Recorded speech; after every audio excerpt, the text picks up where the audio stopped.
تھی کہ جو یہ کام کروا رہی تھی. تو جب نقصان پہنچا تو کمپلین ہوئی اور پتا چلا, وہ بھی پتا جب چلا جب کسی حق پسند نے آواز اٹھائی. علی کو چھوڑا, آئے علی کے پاس تو وہ بھی 4 سال مولا کی حکومت برداشت نہیں کر سکا. مولا نے پہلے ہی کہہ دیا, پھر سلسلہ بگاڑ دیا. اور کیا ہو گیا, یزید آ گیا مسند خلافت پر شرابی, جواری, رشتوں کا احترام نہ کرنے والا, ساری برائیاں ساری خصلتیں اس میں پائی جاتی تھی, سب کچھ تھا وہ.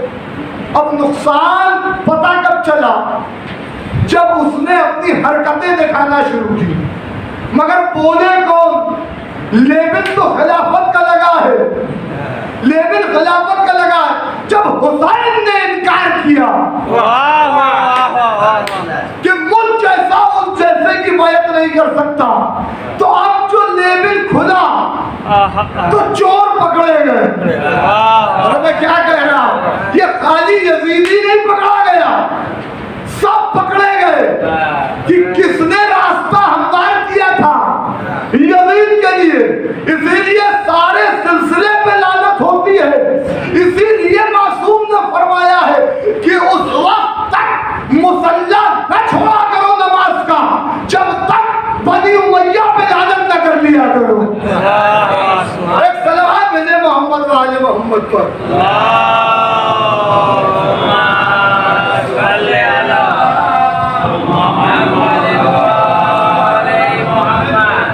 خالی نماز پڑھنا نہیں ہے, نماز کا قبول ہونا ضروری ہے. جا کے دیکھنا پڑے گا معصومین نے کون کون سی باتیں بتائی نماز کے قبول ہونے کے لیے. مصلی مت چھوڑا کرو جب تک بنی امیہ پر لعنت نہ کرو. کون کہہ رہا؟ 7ویں امام. مجلس کے بعد پوچھ لیجئے گا مجھ سے, 6ٹھے امام. 4 مردوں پر ہر نماز کے بعد 4 مردوں پر لعنت کرتے تھے, 4 عورتوں پر لعنت کرتے تھے. اور وہی سلسلہ جو میں آپ کو بتا رہا ہوں, سلسلہ وہی ہے. شوق ہوگا تو نام پوچھ لیجئے گا مجلس کے اوپر, اور ورنہ پھر آپ جانے, اس سے مجھ سے کوئی مطلب نہیں. میرا کام ہے اپنا کام کر کے لانا کہ جو حقیقت ہے, جو معصومین کے فرامین ہے وہ پہنچ جائے. کسی کو سننا ہے نہیں سننا ہے اس سے اپنی کوئی بحث نہیں. یہ حقیقتیں ہیں, یہ حقیقت. دعائے صنمیہ قریش کیا ہے, کیا ثواب لکھا ہوا ہے دعائے صنمیہ قریش کا؟ کس پر لعنت کر رہے ہیں مولا, مولا لعنت کر رہے ہیں, اور ہم صوف کا ہنر رکھ لیں. اسی لیے کہا کہ جس کے دل میں سفیدی ماش کے برابر ہوئی, ہمارے دشمن کے لیے مروت ہے, وہ ہم میں سے نہیں ہو سکتا. غاصبین فتح کو ہم چھوڑ دیں, یہ کون سی رواداری ہے بھائی؟ عزاداری ہو. رواداری کا تقاضا کب کیا گیا ہے؟ عزاداری میں کسی کو چھوڑا نہیں جا سکتا. جب دوست کا ذکر ہوگا تو دشمن پر لعنت ہوگی, اور اسی کے ذریعے انسان حق کی طرف آتا ہے. بس طریقہ ہونا چاہیے, اس کا ایک ایسا طریقہ ہونا چاہیے جس طریقے سے ہمیں معصومین نے بتایا. ایک دم سے نہیں, اس کو بتانا پڑتا ہے, سمجھانا پڑتا ہے. مگر یہ کہ ہم کسی کی رواداری کے لیے حقائق کو بیان کرنا چھوڑ دیں یا اس سے چشم پوشی کر لیں, پردہ ڈال لیں, ایسا نہیں ہو سکتا. آخری بات سنیے, مجلس تمام ہو گئی, بہت دیر سے آپ بھی بیٹھے ہوئے, اور مجھے بھی اب یہ 45 منٹ سے اوپر تقریباً ہونے والا, ختم ہو رہی ہے تقریر. عزیزوں, یہ نہیں تھی امام حسین کی جس نے یزیدیت کا پردہ فاش کیا. اسی لیے شاعر انقلاب جوش ملی آبادی نے کہا, یوں تلملا گیا تھا محمد کا مہجبی, غصے سے بار بار الٹتا تھا آستی, بیعت کا جب سوال اٹھا کہہ دیا نہیں, واللہ اس نہیں نے رکھی آبروئے دی, واللہ اس نہیں نے رکھی آبروئے دی, اور برباد کر کے رکھ دیا ظلم شدید کو, ماری فنا کی ٹھوکرے تاج یزید کو. تو فکر افسوس یہاں کاشت نہیں کر سکتی، کربلا تاج کو برداشت نہیں کر سکتی، یہاں پر ملوکیت کا راج نہیں ہے، یہاں ولایت کا راج ہے۔ اور 72 میں اور یزیدی لشکر میں یہی فرق تھا، ادھر بھی حفاظ قرآن تھے، کیا نہیں تھے؟ حافظین قرآن بھی تھے، قاریان قرآن بھی تھے، بہت سے ایسے تھے جو مصلے بس صبح کر دیتے تھے، ایسے ایسے بھی موجود تھے، ادھر بھی نماز ہو رہی تھی ادھر بھی نماز ہو، ایک ولایت علی تھی جو لاکھوں میں نہیں تھی، 72 میں تھی۔ کیا تھا بھائی؟ ایک ولایت علی کا فرق تھا، اور کیا تھا؟ یہی تو اللہ کہہ رہا ورضیت لکم الاسلام دینا۔ رجز پڑھیے شہدائے کربلا کی، جو بھی میدان میں گیا ہے امام حسین کا صحابی، اس نے یہ نہیں کہا کہ ہم دین محمد پر اپنی جان دے رہے ہیں، رجز میں یہ کہا پروردگار گواہ رہنا ہم دین علی پہ اپنی جان دے رہے ہیں۔ یعنی کیا مطلب؟ فرق کہاں سے ہو رہا ہے؟ مولا کائنات کی ولایت سے، وہاں سے فرق ہوگا۔ بس عزیزوں، یہ وہ معرکہ تھا جو فیصلہ کن معرکہ تھا، جس نے حق اور باطل میں قیامت تک کے لیے ایک فرق پیدا کر دیا کہ دنیا سمجھے کہ اگر حق کو اپنانا ہے تو حسینی بننا پڑے گا، اور اگر کوئی یزیدی ہے تو وہ لاکھ حق چلاتا رہے، اس کا حق سے کوئی تعلق نہیں ہے۔ 2 جملے سنیے، میں مجلس تمام کر رہا ہوں، کل انشاءاللہ مجلس ہے، اس میں بھی ہم مسائل بیان کریں گے۔ ظاہر ہے یہاں وہ ہے جہاں کوفے اور شام کے مسائل یا بی بی زینب کے مدینے آنے کے مسائل یہی بیان کیے جاتے ہیں، اہل حرم کے مسائل ہیں۔ یہ وہ منزل ہے جہاں میرا چوتھا امام کہتا ہے کہ جب کسی نے پوچھا مولا سب سے زیادہ مصیبت آپ پر کہاں ہوگی، تو کہا الشام الشام الشام۔ 3 بار میرے مولا نے شام شام شام کہا۔ کیوں کہا؟ کس لیے کہا؟ کیا وجہ ہے؟ بڑے لوگوں کی بڑی باتیں، ہمارے جیسے چھوٹے لوگ کیا جانے کہ یہ 3 بار مولا نے شام شام شام کیوں کہا؟ مگر میرا دل کہتا ہے کہ شاید اس لیے، کیونکہ امام کا کلام کلاموں کا امام ہوتا ہے، شاید اس لیے میرے مولا نے 3 بار شام شام شام کہا کہ پہلے شام سے مراد بازار شام ہے، دوسرے شام سے مراد دربار شام ہے، اور تیسرے شام سے مراد زندان شام ہے، جہاں معصوم سکینہ اپنے بھائی کو چھوڑ کے چلی گئی۔ سب جانے والے ہیں، سکینہ نہیں گئی۔ عزاداروں کیوں نہیں سکینہ گئی؟ اس لیے میری شہزادی نہیں گئی، اس لیے کہ میری شہزادی وہیں دفن ہو گئی، وہیں دفن ہو گئی۔ آپ پوچھا کرتی تھی بھیا یہ پرندے اپنے آشیانوں کو جاتے ہیں، ہم اپنے گھر کب جائیں گے؟ مگر سکینہ کا مقدر دیکھیے، سکینہ شام ہی میں رہ گئی، بھائی نے ننھی سی قبر بنا دی، ادھر رہائی کا فرمان جاری ہوا، ادھر شہزادی نے کہا ہم اپنے آئندہ کو رو نہیں سکے ہیں، ایک مکان خالی کیا جائے۔ مکان خالی ہوا، شہداء کے سر آئے، بیویوں نے گریہ کرنا شروع کیا۔ عزاداروں مجھے عزت زہرا کی قسم ہے، سر آتے رہے، گریہ ہوتا رہا۔ جب علی اکبر کا سر آیا، بیویوں نے ایک حلقہ بنا دیا، اور حلقہ بنانے کے بعد کہا واہ غربتا واہ غربتا واہ غربتا، ہائے ہماری غربت، ہائے ہماری غربت، ہائے ہماری غربت۔ مگر جب آقا عباس کا سر آیا، ایک تو اتنے زخمی حالت میں آقا عباس کا سر آیا تھا کہ بیویاں پہچان نہیں پائی کہ یہ سر کس کا ہے۔ چوتھے امام نے بتایا ارے نہ پہچانا، یہ ہمارے چچا عباس کا سر ہے۔ کیوں وجہ کیا تھی؟ گھوڑے کی گردن میں سر بنا تھا، جب بھی گھوڑا دوایا جاتا تھا صحرا کے پتھر آقا عباس کے سر کا بوسہ لیتے تھے۔ ایک مرتبہ زینب نے تڑپ کے کہا بابا دیکھیے آپ کے چاند کو کیسا کہنے لگ گیا ہے۔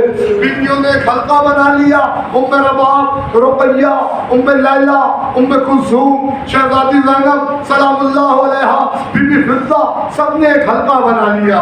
حلقہ بنانے کے بعد سب نے ماتم شروع کیا۔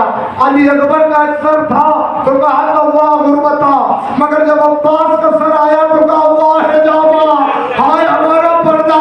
عباس دیکھو ہمارے سروں سے چادریں چھین لی گئی، ہمیں دیار بدیار پھرایا گیا، ایسے پیغمبر کو لیا، لے کر کہیں چلنے لگے، اس گھر سے کہیں باہر نکلے۔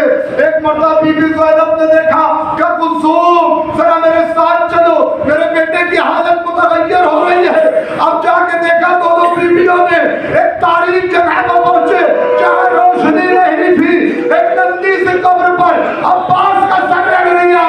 سکینہ چچا آیا ہے، چچا سے ملاقات نہیں کرو گی، اے سکینہ رخسار کے نیل دکھاؤ، کانوں کے زخم دکھاؤ، چچا آ گیا ہے، اے سکینہ فریاد بتاؤ۔ عدالت اللہ وعلم الظالمین وسيعلم الذين ظلموا أي منقلب ينقلبون. ما تقول